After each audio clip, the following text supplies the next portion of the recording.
por Onda, la Superestación 91.5 FM de Puerto La Cruz. Este programa de frecuencia educativa llega a ustedes gracias a Vivo, diseño de soluciones para tus ambientes. Colegio Integral El Manglar, brindamos oportunidades de vida.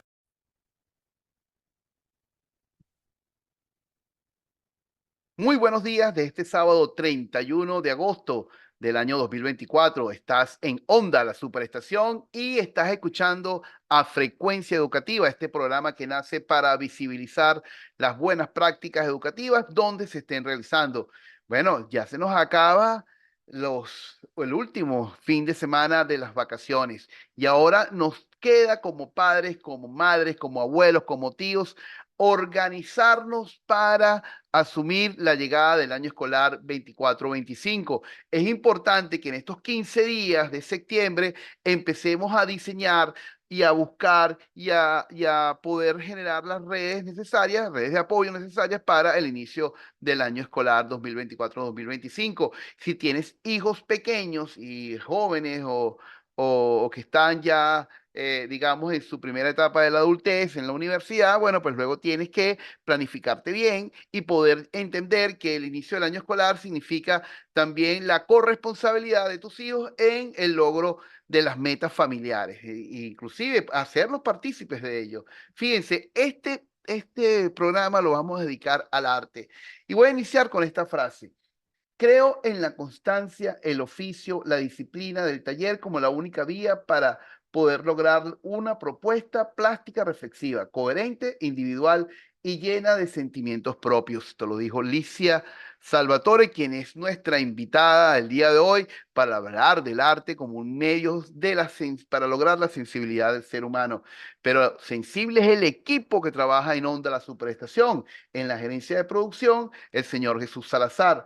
En la jefatura de producción, Stephanie Alcalá. En la grabación y edición, el señor Luis Rodríguez. En la asistencia de producción, Corina Rodríguez. Y ante los micrófonos, el profesor Víctor Pinzón, certificado de locución 59.015 y productor nacional independiente 32.509.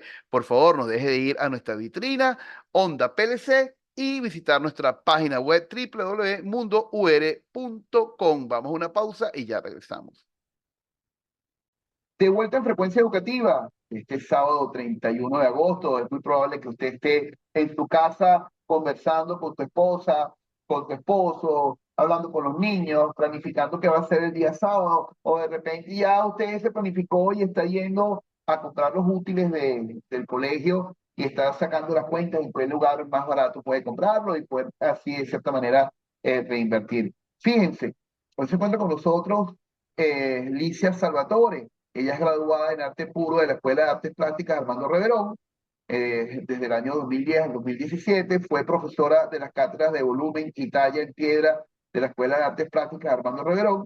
Directora del taller de arte Licia Salvatore, espacio cultural alternativo autogestionado, que además, valga la publicidad, que es una excelente forma para los niños y jóvenes ese encuentro con el arte.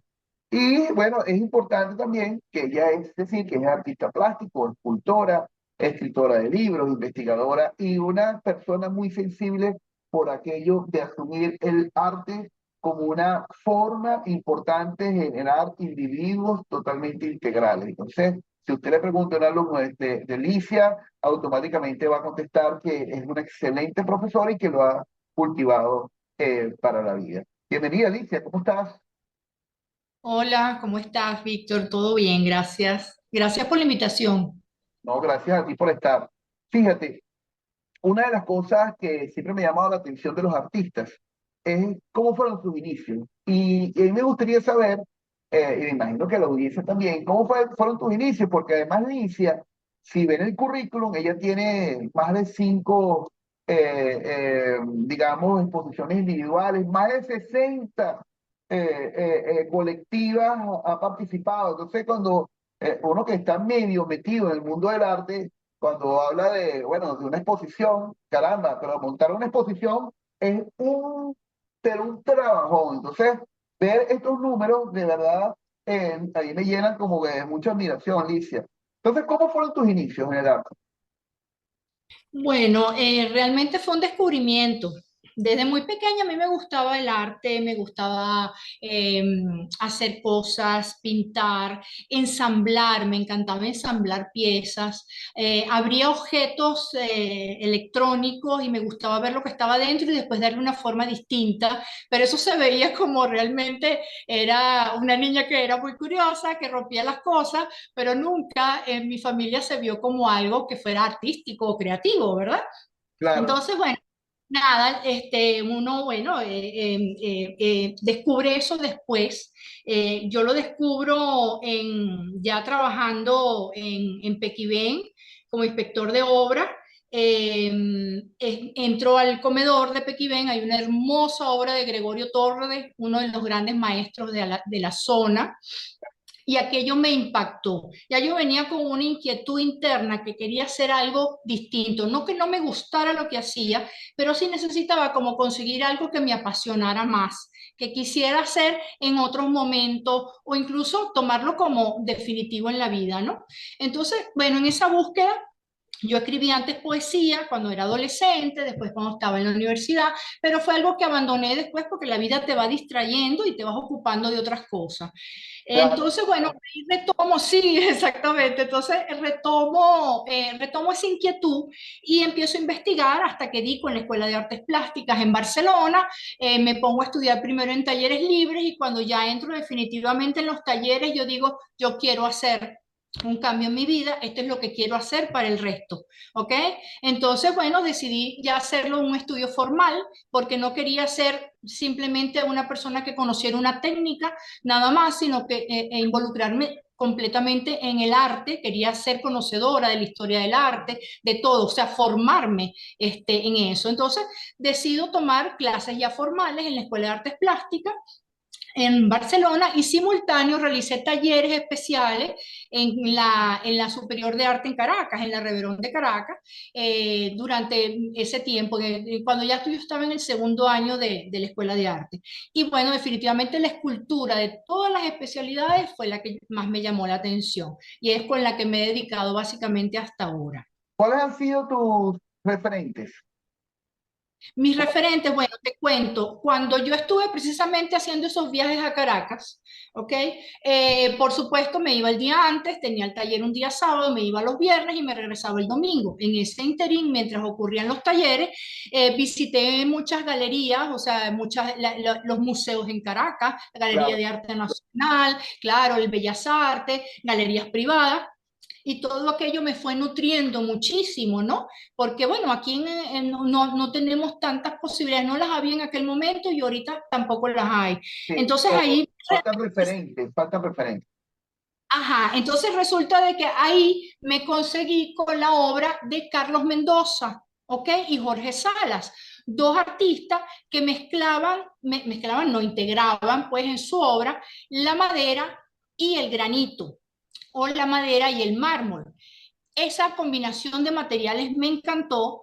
Carlos Mendoza lo hace de una manera más constructivista, Jorge Salas de una manera figurativa, y yo, si bien en la abstracción era lo que me llamaba la atención, pues quería también compaginar esas dos mezclas de materiales. Y realmente a partir de esas obras de ellos es que yo asumo en la investigación de combinar y fusionar esos dos materiales.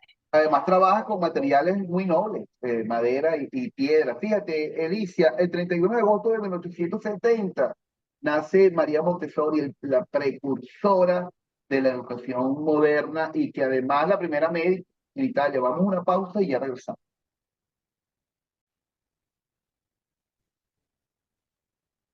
De vuelta en Frecuencia Educativa, estás en Onda, la superestación, y esto es Frecuencia Educativa. Estamos conversando de arte con Licia Salvatore, ella es artista plástico, y estaba hablando de su origen. Y de qué forma poder entender que dos personas, dos artistas plásticos te hayan movido a tener ese contacto con el arte y que además te hayan llevado a la escultura.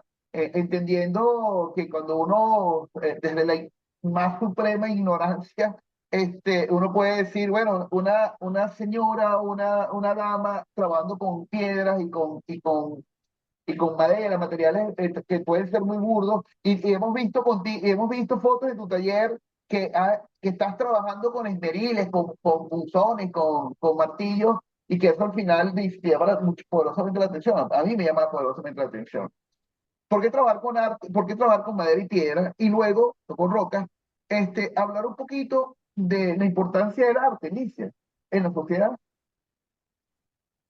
Bueno, esos dos materiales definitivamente hasta el sol de hoy, después de tantos años, son con los que yo me siento conectada. Realmente me maravillo cada vez que intervengo una madera o cada vez que intervengo una pieza burda de piedra y la transformo y se deja transformar, porque eso es un diálogo entre el material y el artista. Y bueno, definitivamente he incorporado algunas cosas, incorporé el acero también en mi trabajo y ahorita estoy haciendo una investigación incorporando otro tipo de materiales también.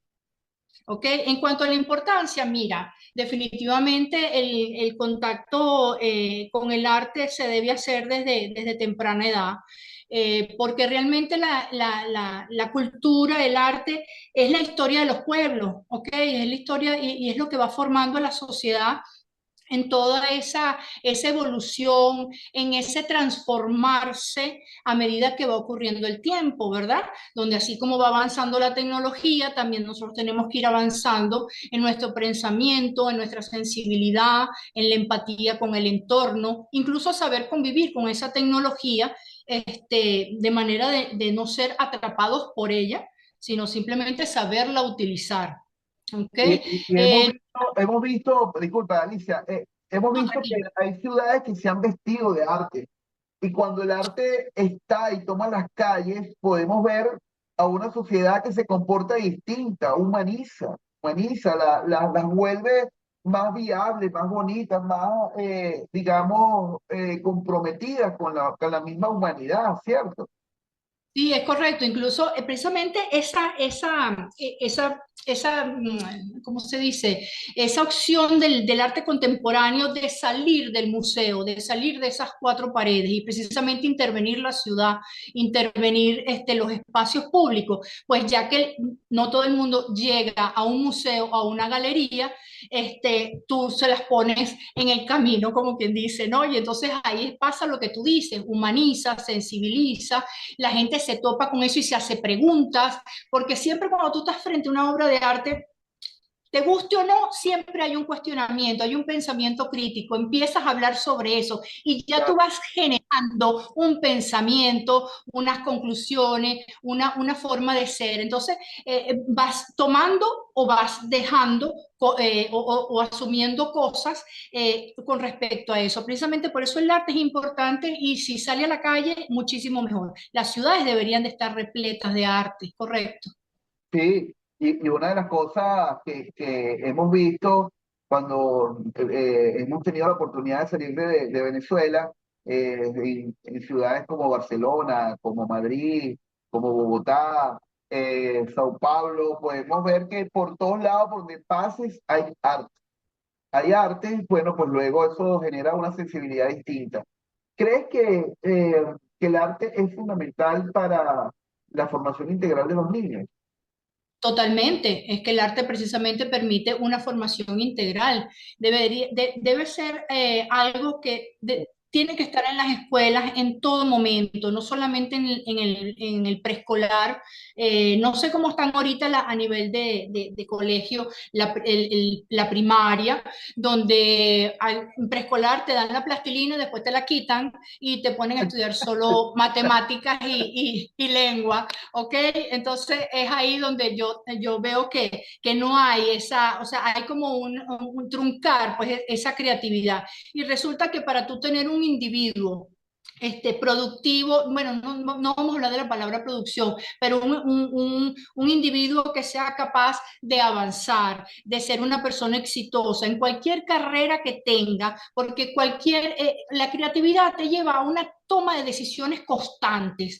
Tú tienes un problema de plomería, por ejemplo, en tu casa y se presenta que no está como en el librito. Entonces tú tienes que pensar cómo lo vas a resolver. Y la creatividad es la que entra en juego en ese momento. Eso ocurre para los abogados, para los médicos, para los ingenieros, los arquitectos. O sea, la creatividad tiene siempre que estar, o sea, nosotros la tenemos en el día a día. Si no somos creativos, no solucionamos problemas. No, totalmente de acuerdo contigo. Inicié este programa con una frase tuya que dice así: creo en la constancia, el oficio y la disciplina del taller como la única vía para poder lograr una propuesta plástica, reflexiva, coherente, individual y llena de sentimientos propios.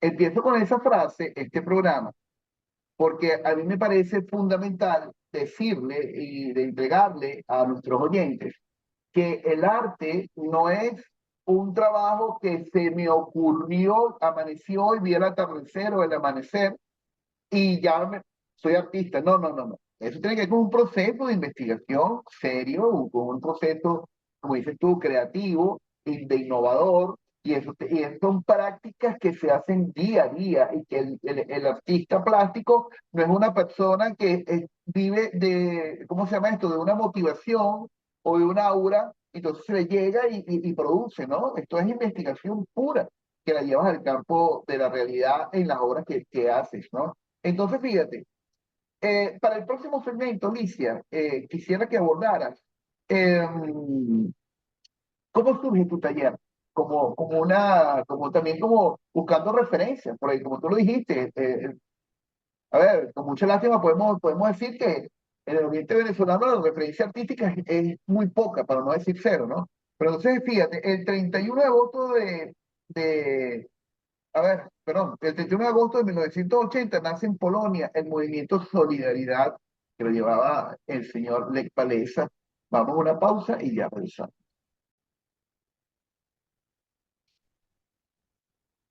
De vuelta en Frecuencia Educativa, estamos conversando con Licia Salvatore, artista plástico.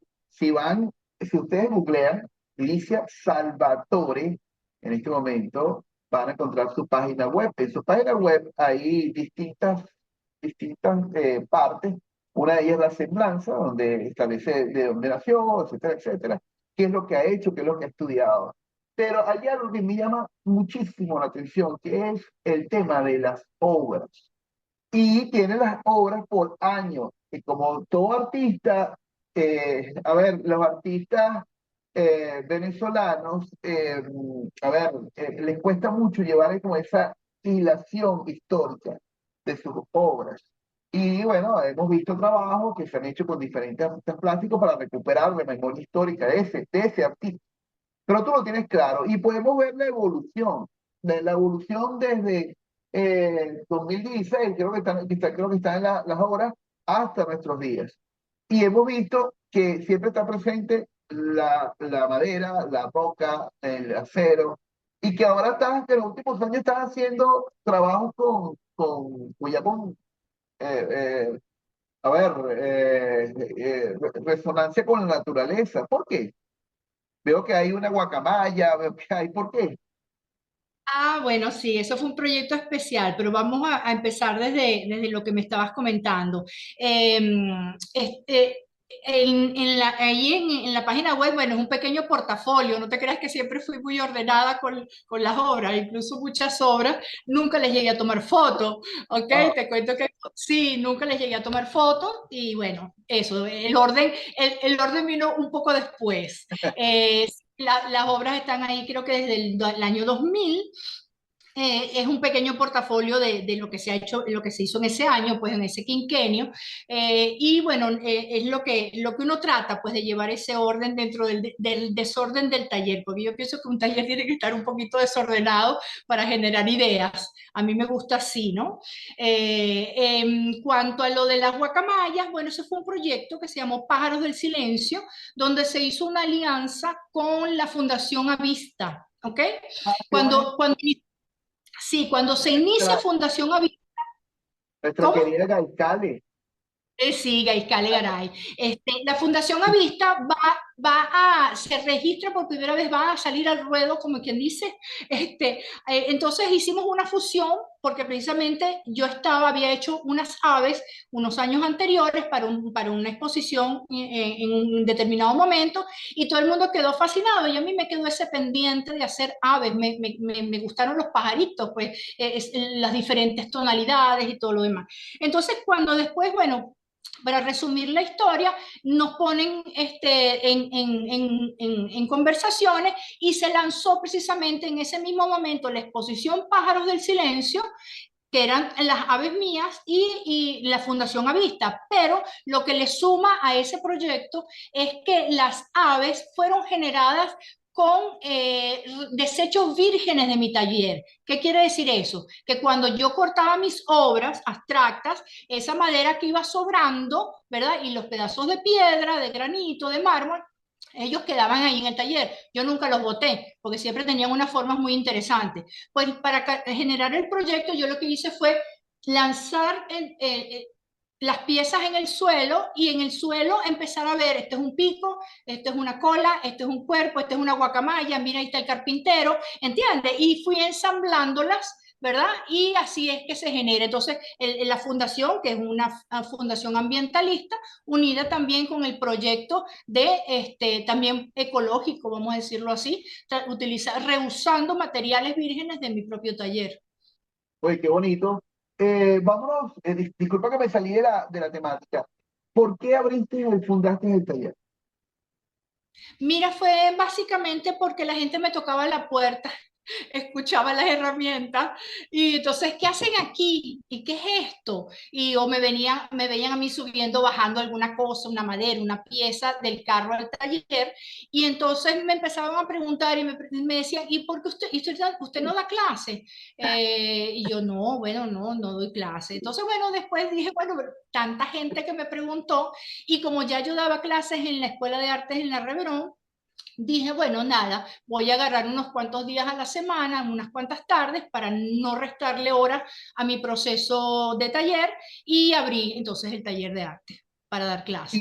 Y es y algo que me ha fascinado completamente porque, mira, el aprendizaje es muy grande. Yo más aprendo de mis alumnos que ellos de mí, bueno, porque siento no, es una conexión positiva, una total, estimulación. total. Yo creo que yo he entrevistado a tus alumnos en el programa y ellos han dejado una impronta importante. Y ahora ese reto, ¿por qué? A ver, fuiste educadora en la Escuela de Arte Armando Reverón, pero per se tú no eres educadora. ¿Por qué? ¿Qué te llena de felicidad dar clases? Mira, es que tú no tienes idea cómo cuando terminan las clases yo quedo con ese corazón hinchado de emoción fíjate lo siguiente, es que cada uno de nosotros somos distintos, aunque la inducción, fíjate, tengo un grupo de 6, 7, 10 niños, o adultos, o jóvenes, porque yo le doy clases a todas las edades. Tú le das la misma inducción a todos. Por ejemplo, arrancas con una inducción que así se inicia la clase en el taller, pero luego el resultado es tan diverso, tan personal, tan de cada uno, que entonces tú ves utilizando los mismos materiales, las mismas formas, de repente los mismos colores, pero de una manera distinta cada uno. Mira, que aquello, de verdad, yo quedo maravillada. Cada una de mis clases al final yo quedo tan contenta que es imposible negarme a esa experiencia, ¿sabes? A Ya, veces he dicho, no voy a seguir dando clases, así en un momento, y que va, no puedo. Es algo que me llena demasiado, además que siento que lo disfrutan tanto, los claro, llena tanto, que entonces, claro. mira, no es una retroalimentación de verdad. Yo no he podido salir del aula. Y creo que, a ver, soy orgulloso de decir que somos pocos los directores que damos clases y yo me siento más bien, me siento más a gusto en el salón que fuera del salón. Es Sí, interesante escucharte. Fíjate, nosotros tenemos que decir que el 31 de agosto de 1990 se firma en Berlín el Tratado de Unificación de las dos Alemanias y desaparece la República Democrática Alemana. Y por supuesto con eso ya 10 años antes se había caído el muro de Berlín y ya con esto se quita la historia amarga de la separación de las dos Alemanias y la construcción de un país totalmente distinto, eh, llevado al cenit de lo que llamamos hoy día los países modernos. Vamos a una pausa y ya regresamos. De vuelta en Frecuencia Educativa, este programa dedicado al arte ha sido interesantísimo. Tenemos a invitada a Alicia Salvatore, que además es una excelente oradora, una persona que es encantadora y que a la vuelta de los días nos podemos decir que estamos orgullosos de nuestros artistas plásticos y ella es una de las personas que va allí con tesón, entregándole al Estado un trabajo con investigación y con mucha calidad. Licia, fíjate, hemos venido hablando de todo, desde tu inicio hasta el taller. A ver, ¿nos puedes comentar una anécdota que te haya marcado la vida desde el punto de vista del arte y que y que haya influenciado en ti? Bueno, ¿qué te puedo decir? La verdad es que las anécdotas son muchas. He tenido anécdotas de todo tipo, ¿no? Mira, donde precisamente tocábamos el punto de la educación y de lo que es las influencias, ¿no? Para mí fue muy gratificante una persona que vivía en Colombia, estuvo en un tiempo aquí en la zona y se topó con una entrevista mía en la prensa y a raíz de esa entrevista ella decide visitar el taller y decirme, o sea, que ella quería ser igual que yo en el aspecto de que quería darle una vuelta de página a su vida. Ella era odontóloga, tenía todo en toda su profesión hecha con su clientela, sus pacientes, y ella me decía, pero yo necesito algo que me apasione, y yo veo en ti esa pasión, y realmente eso a mí me ha marcado mucho desde ese momento, porque no solamente fue a ella, sino me ha ocurrido con otras personas que precisamente se han podido conectar con el arte, algunos han dado vuelta a la página y han agarrado el arte, abrazado el arte como su resto de vida, su proyecto de vida, pero hay otros que lo tienen como una pasión secundaria y siempre me agradecen y me dicen que disfrutan demasiado tener ese momento del arte, donde yo entonces ahí veo que lo que yo hago he podido influenciar en algunas personas para que precisamente eso, se equilibren emocionalmente, consigan su pasión y disfruten. Así es, bueno, todo lo que se hace con disfrute es interesante y es gratificante para el alma. Licia, a ver, a la familia que está a partir del lunes empiezan los 15 días restantes para el inicio del año escolar 2024-2025. ¿Algún consejo que le des a la familia, al papá, a la mamá, a la abuela, al tío que está en este momento escuchándonos? Eh, ¿Qué me diría? ¿Qué le diría que quisiera que su hijo, su nieto, su sobrino se entregara o hiciera durante este año escolar, distinto a las clases? Bueno, realmente que descubran la pasión y la fortaleza que puedan tener sus hijos. Eso es importantísimo, porque estamos hablando que las artes no son solamente las artes plásticas, estamos hablando de la música, el teatro, la danza, el deporte también es importante. Entonces, ¿qué es lo que pasa? Ahí la idea es que nosotros tenemos nuestros hijos y no sabemos cuáles son sus fortalezas, que les gusta, cada uno de nosotros es distinto. Entonces, nosotros tenemos que ir en esa búsqueda de poderles darles la oportunidad a nuestros niños y adolescentes qué es lo que les gusta y precisamente incentivarlos, pues que si les gusta dibujar, entonces colocarlos en una escuela de dibujo, de arte, si les gusta la música, entonces que aprendan un instrumento. Entonces eso, enfocarnos como padres o como adultos, vamos a decir, porque el adulto es el que debe guiar al niño, para que precisamente descubra dónde están esas fortalezas, que no necesariamente tiene que terminar siendo músico, artista, sino que puede tener otra profesión, pero tener ese tipo de pasión para precisamente ser un individuo integral en la sociedad. Así es. Bueno, Vinicia, muchas gracias por haber participado en Frecuencia Educativa. Las puertas de este programa y muy seguro de Onda la Superestación para que te puedan invitar cuando nuestros talentos, cuando así lo necesiten. Muchas gracias por estar con nosotros. Sabemos que los sábados son para hacerlo, pues, entregárselo a la familia y muchas gracias por estar con nosotros. Trabajamos para ustedes en la gerencia de producción, Jesús Salazar, en la jefatura de producción, Estefanía Alcalá, en la grabación y edición el señor Luis Rodríguez, en la asistencia de producción Corina Rodríguez, y ante los micrófonos el profesor Víctor Pinzón, certificado de locución 59015 y productor nacional independiente 32509. Y no deje de visitar nuestra vitrina @OndaTLC y visitar nuestra página web www.teatro.com mundour.com. Te escuchamos la próxima semana. Este programa de Frecuencia Educativa llegó a ustedes gracias a Vivo, diseño de soluciones para tus ambientes. Colegio Integral El Manglar, brindamos oportunidades de vida.